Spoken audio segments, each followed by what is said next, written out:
Calorie deficit ka pa, ha? Dito na tayo sa Divisoria. Hidden gem pala dito. Sabi, ang sarap ng pagkain.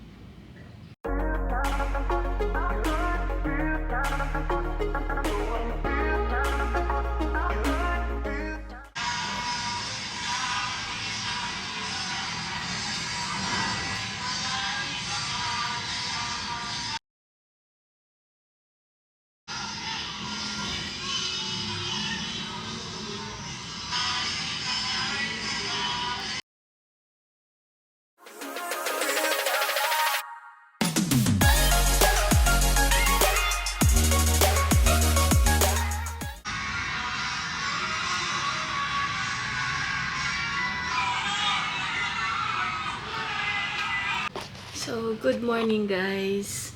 It's Monday and kahapon naglakad tayo sa BGC. And hindi na tayo nakapaglakad ng mahaba. Siguro mga naka 6,000 din pala kami. Sabi ko 5,000 pero naglakad pa rin kasi kami papuntang parking.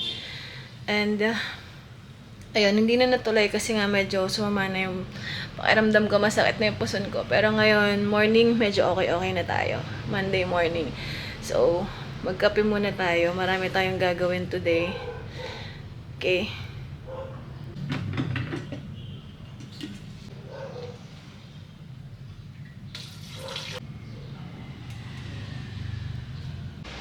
So, before anything na gagawin guys, kailangan muna natin mag-work. Ha? Actually, maghahanap tayo ng bagong client ngayon. Kasi yung last na client natin is, end contract. Wow, end contract. And then, nag-stop na. So, diyan muna kayo. Huwag muna kayo storbo, ha? Seryoso to. Okay?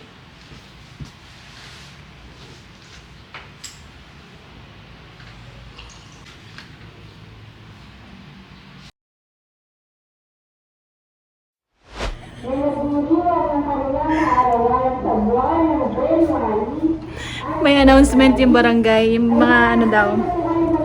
Yung mga senior na may birthday sa buwan ng January ay may pa birthday cash gift daw si Mayor. Good morning guys. So, kahapon, anong nangyari kahapon? Di kami naglakad. Naglakad ba tayo? Oo, kasi Di kami naglakad. And then ngayon, look what I prepared. Calorie deficit ka pa, ha?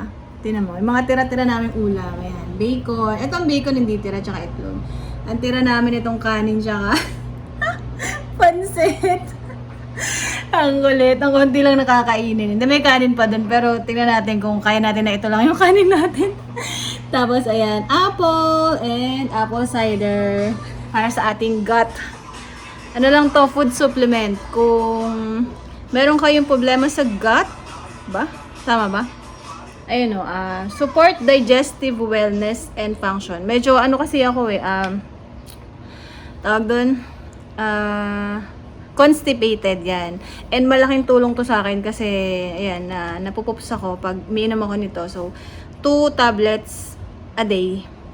So, parang for 1 month na isang ganito. And minsan nakakalimutan ko kaya sumusobra na isang buwan. So yun, kung interested kayo, ilalagay ko yung link sa description box.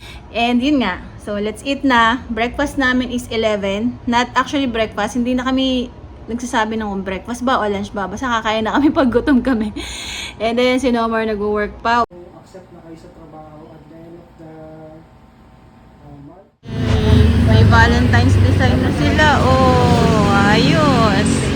Happy Valentine's. Ninihon Cafe.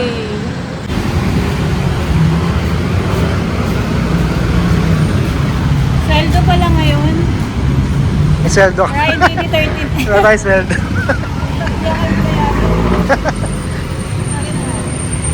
Freelancers here. Mga cute. Dito na tayo sa Jollibee. Order na kami. Dito na kami kakain. So, Valentine's na pala bukas. Hindi ko lang makapag-vlog tayo bukas.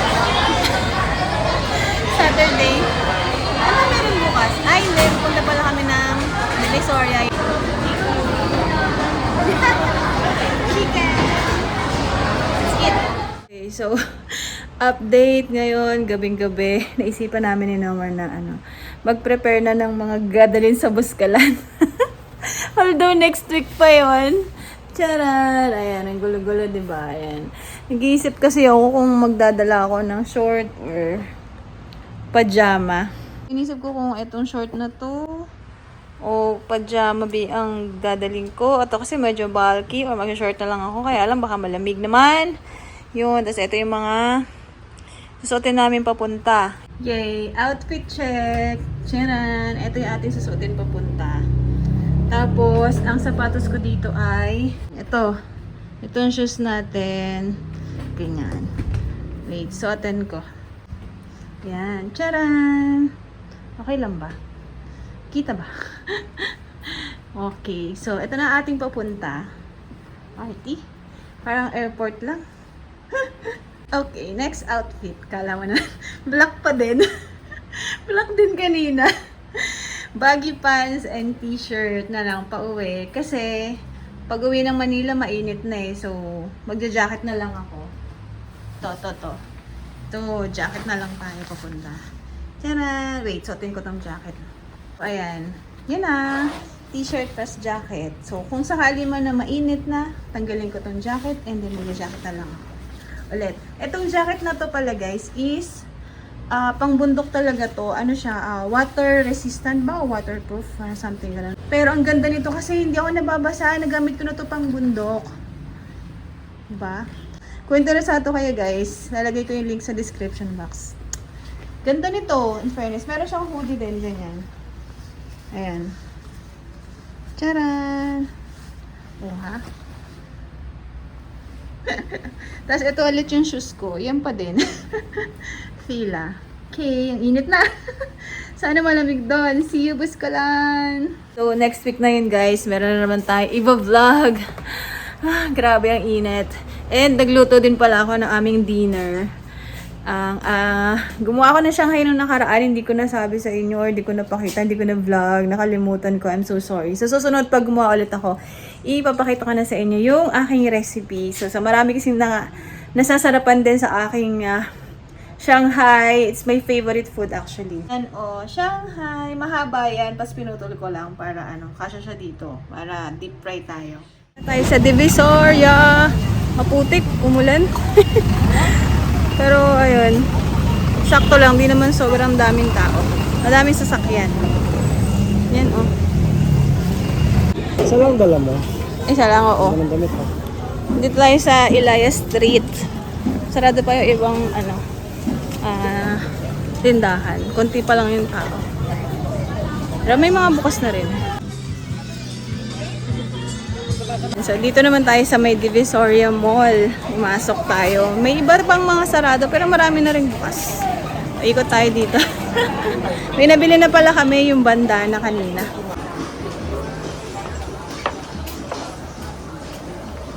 May mga chandelier din pala dito. Ang ganda bongga.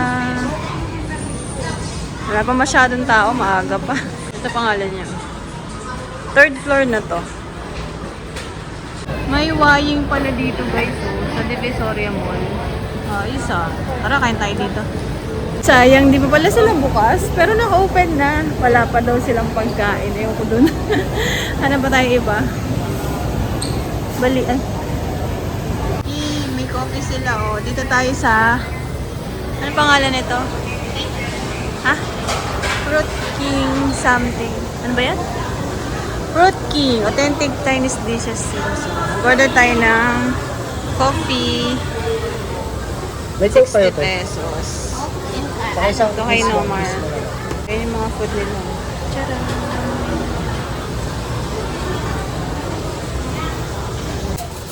Ayan, coffee.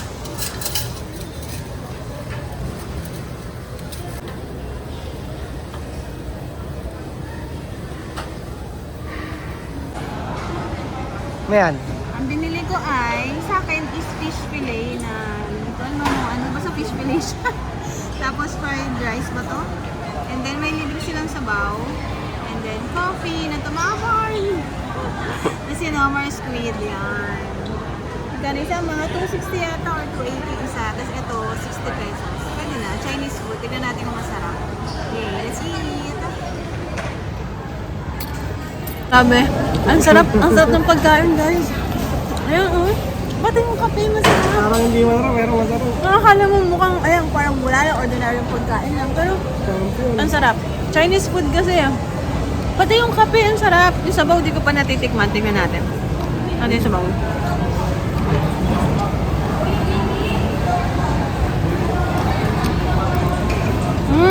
Ano sabaw yan? Para siyang noodles. Parang miso.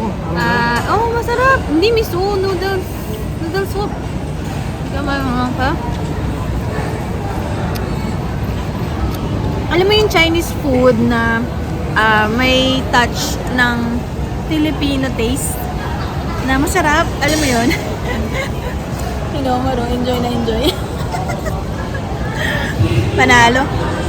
Goodbye. Ha? Goodbye. Good choice. Ito sa radio Waying. Iba naman. Ayun, sarado kasi yung Waying. Parang nag-crave na kami sa Chinese food. Tapos yung katabi niya, Chinese food din pala. Tapos nakita niyo yung sulat sa taas, parang kala mo hindi Chinese food. Asan ba yan? Kulay kasi. Makulay kasi ayun. Yung pala Chinese food pala siya. Tapos nakalagay pa fruit something. Nahaharangan pala ng pader. Ayun. Fruit kineme yan. May hidden gem pala dito. Sabi ni Nomar, may hidden gem daw pala dito. Overrated siya eh. Wala masyadong pumupunta. Hindi, underrated. Underrated pala mali. Underrated siya. Kasi wala masyadong pumupunta. Pero masarap pala. Sayang yung Waying kasi yun yung unang choice namin eh. Yung Waying. Nagulat din kami kasi may Waying. Tapos excited na kami pumunta. Tapos pagpunta namin doon, namimili na kami ng menu. Nung pala, wala pa daw, sarado pa sila. Ang kulit. Tapos buti na lang, doon kami napunta sa kabila. Sa kabila kasi hindi talaga lang Chinese restaurant or Chinese food stall. Nagturo lang eh. Parang turo-turo lang, parang kala mo karinderya lang siya na may mga luto na pagkain. Pero in fairness, ininit kasi nila microwave nila, kaya okay lang, mainit pa din. Kahit hindi mainit yung nandun sa mga nakaserve. Sabi advance luto na nila maramihan. In advance na nilang lutuin, tapos microwave na lang, para at least mainit pa din nila.